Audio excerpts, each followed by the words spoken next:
하나님 주신 말씀 함께 나누겠습니다. 마태복음 20장 20절부터 17절부터 19절까지 말씀이고 사도행전 20장 22절부터 24절까지의 말씀입니다.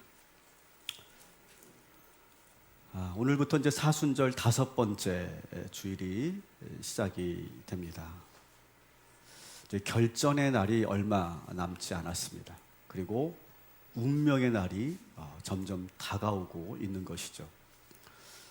자, 오늘 우리가 본문으로 삼고 있는 이 마태복음 20장 17절부터 19절 말씀은 예수님께서 예루살렘에 입성하시기 직전에 하셨던 말씀입니다. 이제 다음 주에는 이제 드디어 예루살렘으로 입성을 하시죠. 그 입성하시기 전에 하셨던 말씀입니다. 이제 이 예루살렘으로 들어가면 이제 숨가쁘게 많은 일들이 진행될 것인데 예수님께서 그 입성하시기 전에 이미 무슨 일이 일어날지 다 알고 계시고 짐작하고 계시죠. 오늘 본문 마태복음 20장 17절부터 19절까지 같이 읽겠습니다. 예수께서 예루살렘으로 올라가려 하실 때에 12 제자를 따로 데리시고 길에서 이르시되 보라 우리가 예루살렘으로 올라가노니 인자가 대제사장들과 서기관들에게 넘겨지매 그들이 죽이기로 결의하고 이방인들에게 넘겨주어 그를 조롱하며 채찍질하며 십자가에 못 박게 할 것이나 제3일에 살아나리라. 아멘. 자, 오늘 이 말씀을 소위 뭐라고 얘기하냐면 따라합시다. 순환예고. 예수님의 순환예고. 예수님께서 예루살렘에 들어가시면 이러한 고초를 겪으시고 죽으실 것이라고 하는 것을 미리 예고하는 순환예고다. 이렇게 제목을 붙입니다. 근데 오늘 이 본문은 예수님의 3번째 순환예고 말씀이에요. 자, 그러면 첫 번째, 두 번째가 있겠죠. 자, 첫 번째 순환예고는 마태복음 16장 21절에 나옵니다. 처음에 이 순환예고를 첫 번째 순환예고를 들었을 때 제자들은요 무척 충격을 받습니다. 그리고 상당히 격앙됩니다. 왜냐하면 이 제자들은 이번 예수님의 예루살렘 입성, 이번 명절의 예루살렘의 입성이 대단히 중요한 일이고 여기서 엄청난 일들이 일어날 것이다 라고 하는 것을 짐작하고 있었어요.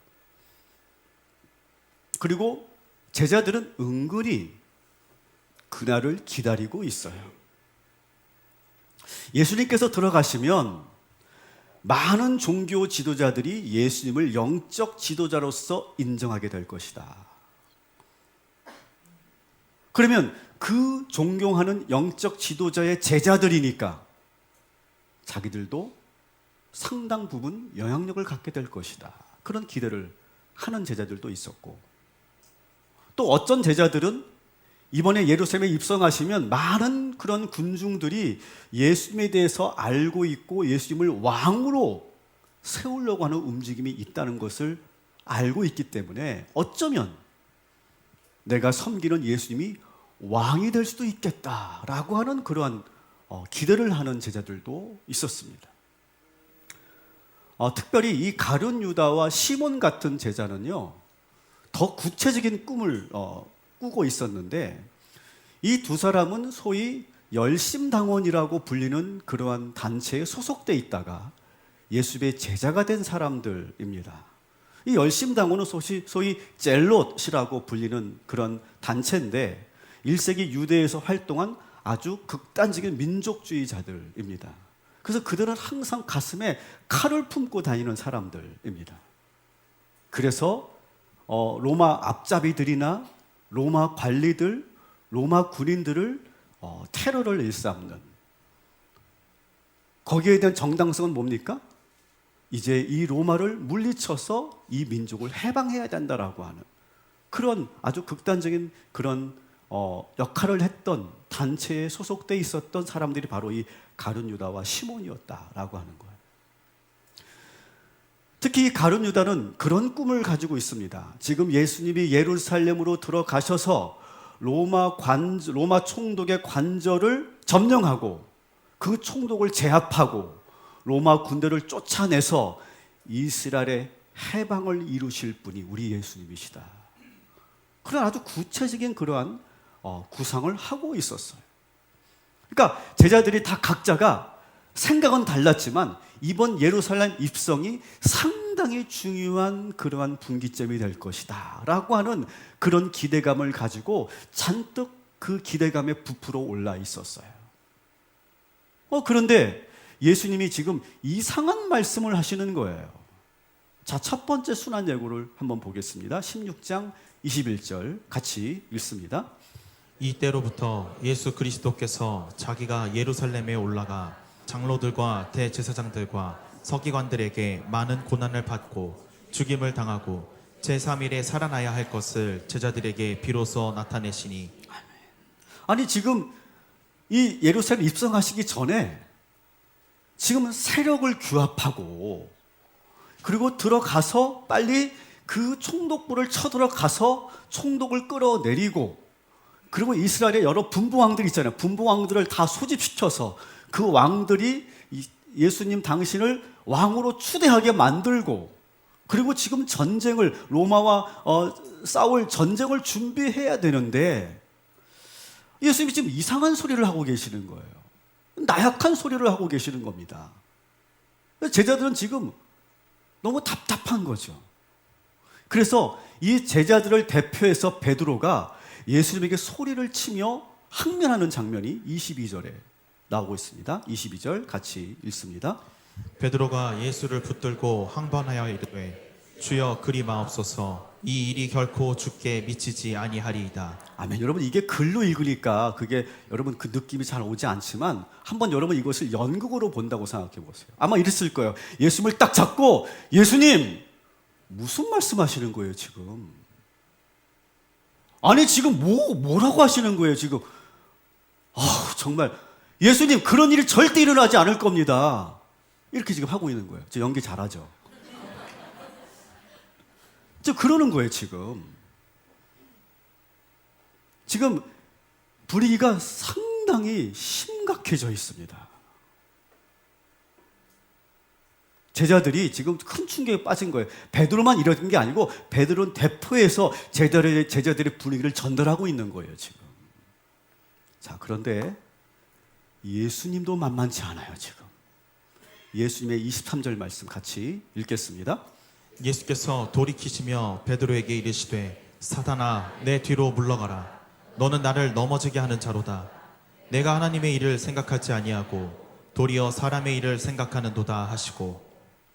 예수님께서 더 크게 소리 지릅니다. 베드로에게 꾸짖습니다. 사탄아 내 뒤로 물러가라. 너는 지금 내가 가려는 길을 막고 있다. 하나님의 일을 생각해야지. 너는 사람의 일을 생각하는구나. 다른 데 지금 정신 팔려 있구나. 지금 막 크게 소리칩니다. 베드로에게 지금 사탄이라고까지 지금 소리치시는 거예요. 베드로 당사자도 그렇고 제자들도 큰 충격에 빠집니다. 아니 이렇게 화를 내실 일인가? 평소에 예수님 같지 않습니다. 베드로가 아무리 잘못했어도 사탄이라고 하는 말은 참 큰 상처가 되는 말이기도 합니다. 여러분 부부싸움 하다가 사탄아 물러가라 하면 안 됩니다. 듣는 사탄 기분 나빠요. 지금 그런 거예요 지금. 그러니까 여러분 지금 이 분위기가 급속도로 냉각되는 거예요 지금. 그 상황에서 예수님이 계속 말씀하시죠. 나를 따라오려거든 자기를 부인하고 십자가를 지고 나를 따르라. 쫙 지금 이 분위기처럼 긴장감이 확 돌고 있는 거예요. 제자들에게 지금 아주 강력한 결단을 촉구하고 있는 거예요. 제자는 지금 큰 충격을 받습니다. 첫 번째 이 순환 예고에서. 이제 두 번째 순환 예고가 있습니다. 마태복음 17장 21절, 22절, 23절에 두 번째 순환 예고를 하시죠. 똑같이 하십니다. 똑같이 하시는데 이 제자들의 반응이 재밌어요. 23절에 보니까 두 번째 순환 예고를 듣고 이 제자들이 어떻게 합니까? 매우 근심하였다 이렇게 돼 있어요. 매우 근심하였다. 이제는 화도 못 내겠어요. 그죠? 항변도 못 하는 거예요 지금. 그러면서 근심하면서 예수님 왜 저런 말씀을 또 하시는 거야. 그러면 자기들끼리 쑥닥쑥닥 거리는 거야. 예수님 왜 그러시냐. 큰일 났다 이거. 자기들의 기대와 완전히 지금 다른 방향으로 가고 있기 때문에 막 근심합니다. 화도 못 내겠고 지금. 아마 제자들 베드로도 아마 그랬을 거야. 몰라 나 이제 안 나설 거야. 아마 그랬을 거예요. 그리고 오늘 이 세 번째 순환 예고가 이루어집니다. 한번 여러분 펼쳐보세요. 마태복음 20장 17절부터 19절 한번 보세요. 이 세 번째가 더 흥미롭습니다. 본문을 보면. 자, 첫 번째, 두 번째 순환 예고에서는 제자들의 반응이 나왔잖아요. 그죠? 첫 번째 순환 예고는 제자들이 화를 냈다, 항변했다 이렇게 돼 있는데 두 번째 순환 예고는 제자들이 근심했다 이렇게 나와요. 자, 세 번째 순환 예고는 어떨까요? 제자들의 반응이 나와요, 안 나와요? 몰라요? 안 나옵니다. 제자들이 반응이 없어요. 기록이 없어요, 기록이. 왜 그럴까요? 왜 그러는 거예요? 못 들은 척 하는 거예요, 지금. 못 들은 척. 회피하는 거죠. 속으로 아마 그러겠죠. 또 말씀하시네. 또 저렇게 말씀하시네. 몰라. 난 못 들었어. 그러니까 성경에 기록이 되어 있지 않는 거죠.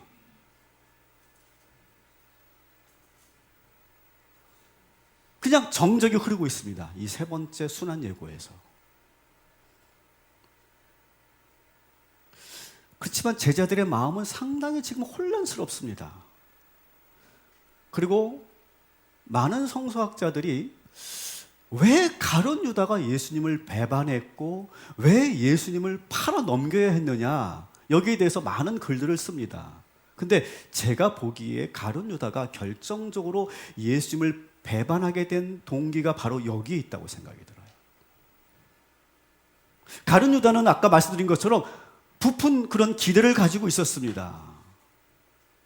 근데 예수님이 지금 계속 이상한 소리만 하고 계시는 거거든요. 예수님을 지금 정치적인 메시아로 기대하고 있는데 아니 가서 붙잡히시고 고난받으시고 매를 맞으시고 죽으신다니까. 이거는 자기의 그림과 완전히 다른 데로 가고 있는 거예요. 그래서 이 가룟 유다가 야, 이분은 안 되겠다. 내가 이분에게 뭔가를 기대하는 것은 이제 내가 포기해야 되겠다. 그러면서 배반을 한 결정적인 사건이 바로 예수님의 순환 예고 세 번째인 거예요. 그렇다면 왜 예수님은 세 번씩이나 이렇게 순환 예고를 하셨을까? 이 제자들의 반응이 썩 좋지 않은데 왜 세 번이나 이렇게 하셨을까?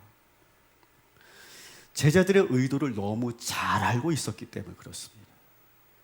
어느 순간부터 이 제자들이 막 다투기 시작합니다. 왜 다투냐 하면 누가 높으냐는 거예요. 누가 수제자냐는 거예요. 야, 베드로가 수제자냐? 야고보가 수제자냐? 막 서로가 다투기 시작합니다. 아니야. 가장 먼저 만난 제자가 수제자여야지. 누구예요? 가장 먼저 예수님의 제자가 된 게?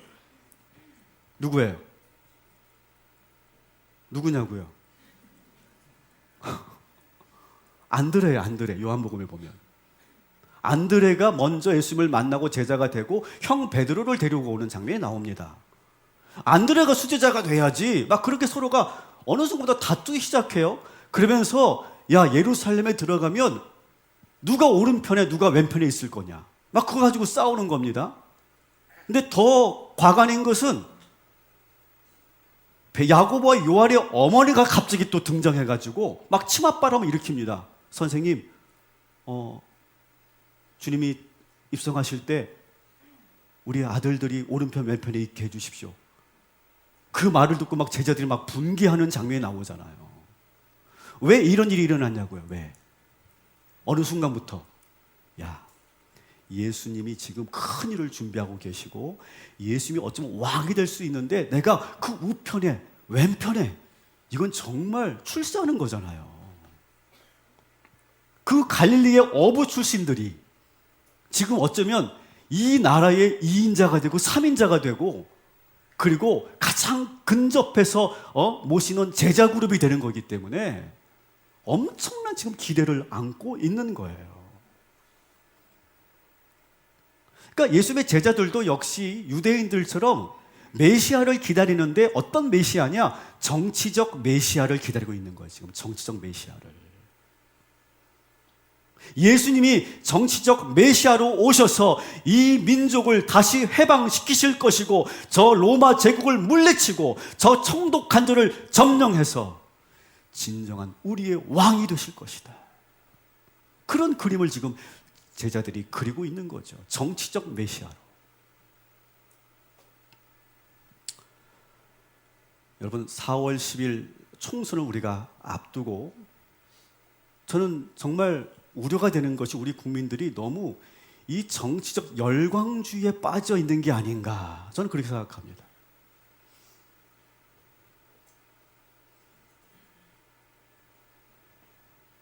여러분 예수님은 너무 잘 알고 계시거든요. 정치가 우리의 삶을 바꿔주지 않습니다. 어떤 정치 지도자가 우리를 행복하게 만들어주거나 이 세상을 유토피아로 만들지 않습니다. 만일 여러분 예수님이 그런 정치적인 문제로 이 문제가 해결된다면 정말 정치적 메시아로 오셨겠죠. 그렇게 행동을 하셨겠죠. 하지만 그렇게 안 하신 이유가 있어요. 여러분 정치는 우리의 삶을 바꿔놓을 수 없습니다. 그런데 저는 어떤 그런 뉴스를 보거나 그런 영상들을 보면 마치 그 지도자가 마치 이 세상을 완전 유토피아로 만들 것 같은 막 그렇게 열광하는 그 모습을 보면서 우리 그리스도인들이 어떠한 태도를 가져야 되는지를 저는 보게 됩니다.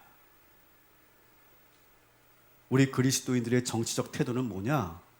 한 발 물러서는 거예요. 일단 한 발 물러서서 그 어디에도 열광하지 않고 냉철하게 바라보면서 국민으로서의 주권을 행사하는 일이 우리가 해야 될 일인 줄 믿습니다. 22대 총선은 참 중요하다고 생각합니다. 여러분 모두 놀러 가지 마시고 꼭 투표하시기 바랍니다. 그러나 여러분 제자들처럼 정치적 열광주의에 빠지시면 안 돼요. 우리 그리스도인들은. 예수님은 정치보다 더 본질적인 문제, 구원의 문제, 영적인 문제, 하나님 정의의 문제, 하나님 나라에 대한 복음을 우리들에게 전하신 분이죠. 그것이 근본이라고 본질이라고 생각하신 거죠. 여러분 이 제자들이 어느 순간부터 공명심이 들어갔습니다. 야, 우리가 선생님을 잘 선택했고 이 선생님을 따라다니면 우리가 출세할 것이고 우리가 잘 살게 될 것이다 라고 하는 그 공명심이 들어온 것이 문제가 되는 거예요. 여러분 우리가 예수 믿는 이유는요 잘 살고 축복받기 위해서가 아니에요. 우리가 예수를 믿는 이유는요 진리대로 살고 복음대로 살고 그리고 올바르게 살기 위해서 예수 믿는 것임을 믿으시기 바랍니다. 하나님 말씀대로 주님이 걸어가신 그 길대로 걸어가기 위해서 우리가 주님의 제자가 된 줄 믿습니다. 그걸 지금 이 제자들이 잊어버린 거예요. 망각한 거예요. 사랑하는 성도 여러분, 예수 믿어서 잘 되려고 하는 욕망을 내려놓으시고 예수님을 따라서 옳은 길을 걸어가시기를 주님의 이름으로 축원합니다.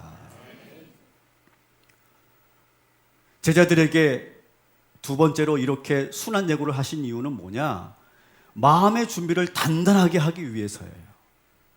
이제 입성하면 아주 모든 일정들이 하루하루 숨가쁘게 돌아갈 거예요.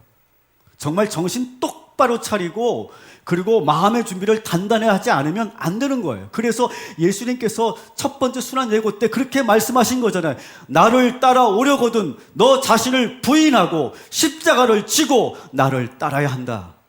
죽고자 하면 산다. 이렇게 말씀하신 이유가 지금 마음을 단단히 먹으라는 거예요. 근데 막상 이 제자들이 그 현실이 되니까 아무 준비가 되어 있지 않아요. 들어가서 뭐 합니까? 배신하고 졸고 있고 도망치고 부인하고 숨어 있고, 그렇게 지금 3번이나 말씀하시면서 마음의 준비를 단디 하라고 그렇게 얘기했는데 지금 아무것도 준비가 되어 있지 않아요. 예수님은 그것도 알고 계셨죠. 제자들이 이렇게 될 거라는 건 다 알고 계셨어요.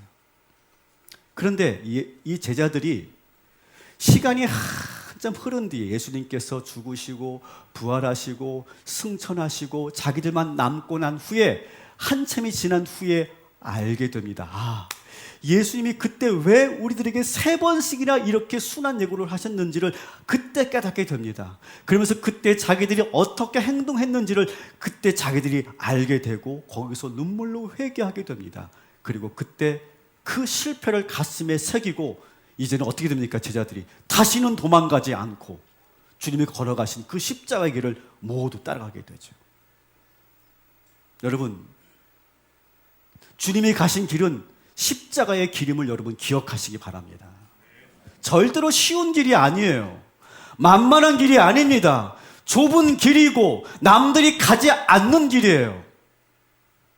여러분, 예수 믿어서 잘 되고 예수 믿어서 축복받기 위해서 여러분 이 교회 다니셨다고 하면 여러분 예수를 다시 믿으셔야 될 거예요.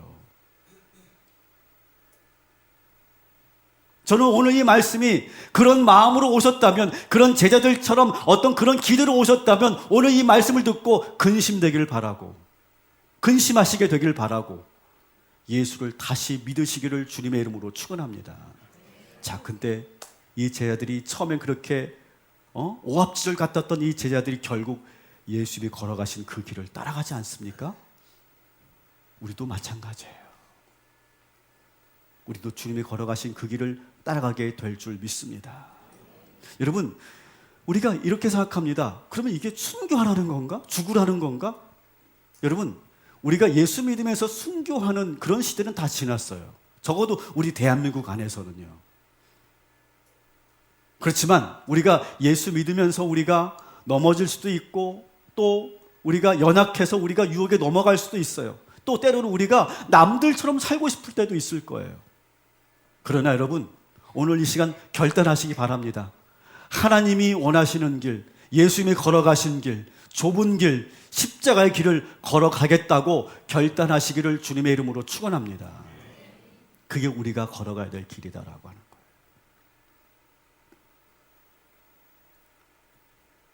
그래서 예수님의 제자들이, 그렇게 오합지졸 같았던 제자들이, 그렇게 흩어져 도망쳤던 제자들이 나중에는 정말 예수님이 걸어가신 그 십자가를 다 걸어가죠. 모두가 순교합니다. 모두가 십자가의 길을 걸어가죠. 그리고 13번째 사도 바울도 주님의 길을 따라갑니다. 사도 바울의 이야기로 우리가 이제 전환이 되는데, 사도 바울의 3차 전도 여행 이야기입니다.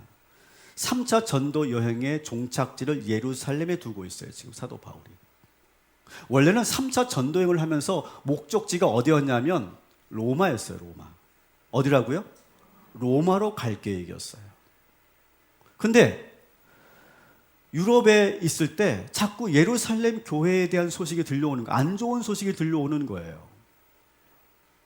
자꾸 지금 극심한 그런 가뭄으로 인해서 지금은 재정적으로 어려움에 처해 있고, 많은 핍박으로 인해서 야고보 사도가 지금 거기서 고생하고 있는데 정말 힘들다는 소식을 듣고 이 사도 바울이 유럽 교회들에게 이제 선교 후원을 받아서 그 후원금을 가지고 예루살렘으로 돌아갈 계획을 세웁니다.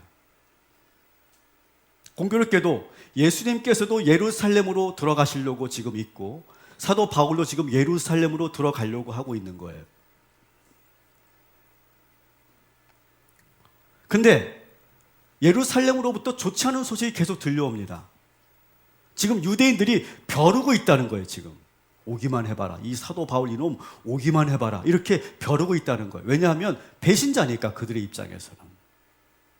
그래서 아시아 교회, 여러 교회에 이미 이 소문이 쫙 퍼졌고, 사도 바울도 이 소식을 이미 익히 듣고 알고 있어요. 그래서 에베소 교회 장로들과 성도들이 제발 가시지 말라고, 선생님 가시지 마세요, 지금 유대인들이 지금 벼르고 있답니다, 막 말립니다. 그런데 그들을 뒤로하고 예루살렘 교회, 에베소 교회를 떠납니다. 막 울죠, 막 이 성도들이. 그래도 뒤로 하고 떠납니다. 그리고 두로에 갔는데 두로에는 또 바울의 제자들이 또 기다리고 있어요. 바울의 제자들이 사도행전 21장에 보니까 제자들이 또 똑같이 말합니다. 선생님, 저희가 기도하는 가운데 성령께서 말씀해 주셨는데 지금 예루살렘에서 유대인들이 지금 눈에 불을 켜고 선생님을 기다리고 있답니다. 가시지 마세요. 또 그러면서 계속해서 7 집사 중에 한 사람이고 가장 존경받는 빌립 집사가 또 바울을 방문해서 이번에는 퍼포먼스를 보여주면서 만류를 합니다. 사도행전 21장 11절 같이 읽겠습니다. 우리에게 와서 바울의 띠를 가져다가 자기 수족을 잡아매고 말하기를 성령이 말씀하시되 예루살렘에서 유대인들이 이같이 이 띠 임자를 결박하여 이방인의 손에 넘겨주리라. 아멘. 만나자마자 바울의 그 허리띠를 뺏어가지고 자기가 막 묶는 거야, 손과 발을. 그러면서 이렇게 말했나, 선생님, 이렇게 되십니다, 이렇게. 예루살렘 가시면 이렇게 되신다고요. 왜 이렇게까지 퍼포먼스까지 할까요, 빌립이? 말을 안 들으니까, 이 바울이. 이렇게 되신다고요, 선생님. 가지 마십시오. 라고 합니다. 그리고 뒤에 있는 성도들이 막 우는 거예요, 막. 가시지 말라고. 선생님, 가시지 마세요. 절대 가지 마세요. 막 울고 있어요. 바울의 마음이 너무 무겁습니다. 그래서 이 사도행전 21장 13절 14절에 이렇게 사도 바울이 대답하죠. 같이 읽습니다. 바울이 대답하되 여러분이 어찌하여 울어 내 마음을 상하게 하느냐. 나는 주 예수의 이름을 위하여 결박당할 뿐 아니라 예루살렘에서 죽을 것도 각오하였노라 하니 그가 권함을 받지 아니하므로 우리가 주의 뜻대로 이루어지이다 하고 그쳤노라. 아멘. 울지 말아라. 그만 울어라. 그러면서 마치 이 말씀은 예수님께서 순환 예고를 하셨던 말씀과 동일한 말씀을 똑같이 하고 있습니다. 그러면서 아주 유명한 그러한 말을 이 사도 바울이 남기죠. 오늘의 본문 20장 22절부터 24절 같이 읽겠습니다. 보라, 이제 나는 성령에 매여 예루살렘으로 가는데 거기서 무슨 일을 당할는지 알지 못하노라. 오직 성령이 각 성에서 내게 증언하여 결박과 환난이 나를 기다린다 하시나 내가 달려갈 길과 주 예수께 받은 사명 곧 하나님의 은혜의 복음을 증언하는 일을 마치려 하면은 나의 생명조차 조금도 귀한 것으로 여기지 아니하노라. 아멘. 예수님도 예루살렘에서 무슨 일이 일어날지 다 알고 계셨고 사도 바울도 예루살렘에서 자기를 기다리고 환난과 결박이 기다리고 있다는 것을 다 알고 있었어요. 그러나 예수님은 끝내 예루살렘으로 입성하셨고 사도 바울도 역시 사람들의 그 만류에도 불구하고 예루살렘으로 들어갑니다. 왜? 하나님께 주신 사명 때문에 들어가는 거예요. 복음을 전하는 일을 위해서는 그 어떤 위험도 나는 물리치고 가겠다. 이렇게 선포하죠. 저는 오늘 이 말씀을 여러분이 들으면서 예수님이 그러셨고 바울도 그랬구나. 알겠어. 여러분 이렇게 끝나지 않기를 바랍니다. 여러분 이 말씀이 여러분의 삶에 저는 잘 적용되기를 바랍니다. 여러분들이 중요한 결정을 할 때, 내가 무언가를 하려고 할 때, 여러분의 인생의 선택 갈림길에서 오늘 이 말씀이 떠오르게 되기를 주님의 이름으로 축원합니다. 여러분 지금까지 살아오시면서 중요한 결정을 할 때 어떤 걸 기준으로 세워놓고 선택하셨습니까? 여러분은 주로 어떤 선택을 해오셨습니까? 위험하지만 옳은 길을 갈 것인가? 안전하지만 부당한 길을 갈 것인가? 쉬운 길만 가시겠습니까? 아니면 십자가의 길을 가시겠습니까? 넓은 길만 가시겠습니까? 아니면 좁은 길만 가시겠습니까? 사람들이 많이 몰려다니는 그 길로 여러분 그냥 거기에 따라가겠습니까? 아니면 소수의 사람들이 가는 그 길을 가시겠습니까? 여러분 인생 앞에 선택의 갈림길이 놓여 있다고 봅시다. 이 선택의 갈림길에서 저는 오늘 여러분들에게 4가지 선택의 기준을 드리려고 해요. 이 말씀을 여러분 잘 적용하셔서 여러분이 정말 올바른 길을 선택하시게 되기를 주님의 이름으로 축원합니다. 첫 번째는 뭐냐? 따라합시다. 하나님이 원하시는 길. 우리는 이 하나님이 원하시는 길을 우리가 오해할 때가 많아요. 하나님은 나를 항상 어려운 길로 인도하시지. 아니에요, 여러분. 하나님은 우리를 어려운 길로, 힘든 길로 원하시는 분이 절대 아니에요. 그 과정이 힘들 수 있죠. 하지만 그것은 어떤 길이나 마찬가지예요, 여러분. 여러분, 쉽고 안전한 길은 이 세상에 존재하지 않습니다. 내가 저렇게 멋있고 직업도 좋고 연봉도 많은 저 남자와 결혼하면 정말 나는 안전하고 행복할 거야 해서 결혼했는데 어떠냐고요, 지금. 어떠냐고요. 행복하십니까? 안전하십니까? 우리가 전혀 생각지 못한 문제가 있잖아요. 저렇게 아름답고 예쁘고 항상 난 얼굴만 봐도 나는 정말 행복할 것 같은 그 여자와 결혼하면 나는 아무 문제 없을 거야 라고 생각하고 결혼한 남자분들, 우리 남자들은 얼굴만 보잖아. 어떠시냐고요. 내가 이렇게 좋은 대학 나오고 내가 좋은 기업에 들어가서 내가 이런 조건을 받고 내가 몇 년 후면 이렇게 돼. 여러분, 그렇게 되냐고요. 어느 길이든 항상 고난이 있고 어려움이 있고 시험이 있는 거예요. 이것은 하나님이 우리를 그렇게 어려운 길로 인도하셔서 어려운 게 아니라고요, 여러분. 우리의 인생길 자체가 다 고난의 길 아닙니까? 십자가의 길 아닙니까? 자, 그런데 하나님께서 왜 굳이 그 길을 가라고 하실까요? 그 고난을 넘어서면 하나님의 축복이 기다리고 있기 때문에 그 길을 가라고 하시는 줄 믿으시기 바랍니다. 그래서 여러분, 하나님이 원하시는 길로 가셔야 돼. 두 번째, 또 따라합시다. 예수님이 걸어가신 길. 우리는 이것도 오해합니다. 예수님의 길은 십자가의 길이잖아. 나는 십자가의 길 싫어. 나는 신장로가 좋아. 아스팔트 길이 좋아. 여러분, 바보 같은 소리 하지 마세요. 여러분, 왜 예수님이 십자가 길을 걸어가셨습니까? 그 길이 옳은 길이고 그 길이 영광의 길이기 때문에 걸어가신 것이지 바보 같아서 일부러 그렇게 험난한 길을 가신 게 아니라고요. 여러분, 고린도전서 1장 18절 말씀, 우리 제자 훈련하신 분들은 항상 귀에 딱지가 붙도록 우리가 계속 외웠던 말씀 아닙니까? 따라합시다. 십자가의 길이 하나님의 능력입니다. 여러분, 예수님이 걸어가신 그 길을 가면 무슨 일이 일어난다고요? 하나님의 능력이 나타난다는 거예요.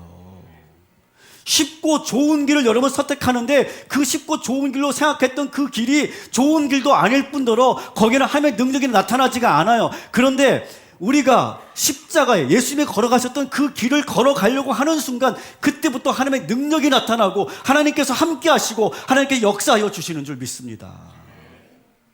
그래서 우리는 예수님이 걸어가신 길을 우리는 늘 묵상하고 그 길을 가야 되는 거예요. 세 번째, 따라합시다. 복음의 길. 세 번째는 복음의 길입니다. 세 번째는. 여러분, 우리가 복음을 들으면요, 복음이 왜 중요하냐면 복음을 들으면요, 우리가 어떤 인생길을 걸어갈 때 아주 중요한 선택을 할 때 많은 그런 통찰과 지혜를 줍니다. 이번에 이제 제자훈련 13기가 다 시작되는데 저는 그때 어떤 어려운 성경 공부를 막 하고 막 깊이 성경을 파고들고 그런 거 안 할 거예요. 아주 복음의 진수, 복음의 엑기스, 복음의 기본을 저는 여러분들에게 가르치려고 하거든요. 복음을 계속 듣다 보면요, 내가 어떤 길을 가야 되는지 알게 됩니다. 그래서 복음이 중요한 거예요. 마지막 네 번째, 따라합시다. 옳은 길. 여러분, 옳은 길을 선택하시기 바랍니다. 항상 이 부분에서 우리는 항상 갈등이 되죠. 옳은 길을 가고 싶지만 용기가 나지 않아요. 불이익을 당할 것 같아요. 그래서 타협하고 또 타협합니다. 침묵합니다. 눈을 감습니다. 그리고 결국 나도 모르게 옳지 못한 길을 갑니다. 왜? 다른 사람들 다 그렇게 가니까. 그런데 여러분, 공의의 하나님은 반드시 역사하심을 믿으시기 바랍니다. 여러분, 불의한 자들이 세상에서 우리보다 앞서가는 것 같고 성공하는 것 같아도 결국 하나님의 심판이 있고 옳은 길을 선택한 자들은 하나님께서 반드시 축복해 주실 줄 믿습니다. 여러분, 이것을 분명히 믿어야 돼요. 많은 크리스찬들이 상당히 염세주의에 빠져 있어요. 야, 열심히 해도 소용없어. 내가 착하게 살아도 소용없어. 옳은 길을 가면 나만 손해야. 바보 같은 짓이야. 이거는 세상 사람들만 생각하는 게 아니고 많은 그리스도인들이 이미 그렇게 살고 있어요. 그리고 그렇게 살고 있단 말이야, 세상에서. 하나님을 믿지 않아요. 하나님의 공의를 믿지 않는단 말이죠. 여러분, 이번 22대 때 어떤 지도자를 선택하실 거냐고요. 여러분, 정의로운 사람, 옳은 길을 걸어온 사람, 그 사람 우리가 선택해야 되지 않겠습니까?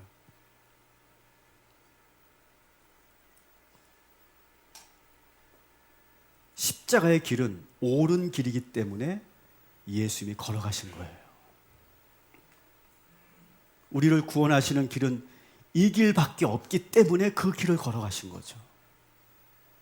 자, 근데 이제 마칠 건데 놀라운 것은요, 여러분, 3차 전도 여행의 목적지가 원래는 어디였다고요? 로마였어요. 근데 어디로 갔어요? 정반대 예루살렘으로 갑니다. 근데 예루살렘에 갔더니 아니나 다를까 거기서 붙잡히고 재판받고 갖은 고초를 당합니다. 그런데 여러분, 결국 이 사도 바울을 이 유대 당국이 어떻게 합니까? 로마로 압송합니다. 인생이라는 게 그런 거예요, 여러분. 내가 로마로 갈 거야, 로마로 갈 거야, 로마로 갈 거야 한다고 가지는 게 아니에요. 내가 옳은 길을 선택하고 하나님이 원하시는 길, 주님이 걸어가신 길을 가다 보면 여러분이 원하는 그 로마로 가게 되는 줄 믿습니다. 여러분, 이 인생의 이 오묘한 진리, 하나님의 그 신비한 역사하심과 인도하심을 여러분 체험하시게 되기를 주님의 이름으로 축원합니다. 여러분, 어느 길로 선택하시겠습니까? 하나님이 원하시는 길, 예수님께서 가셨던 그 십자가의 길, 복음의 길, 그리고 옳은 길을 선택하시기를 주님의 이름으로 축원합니다.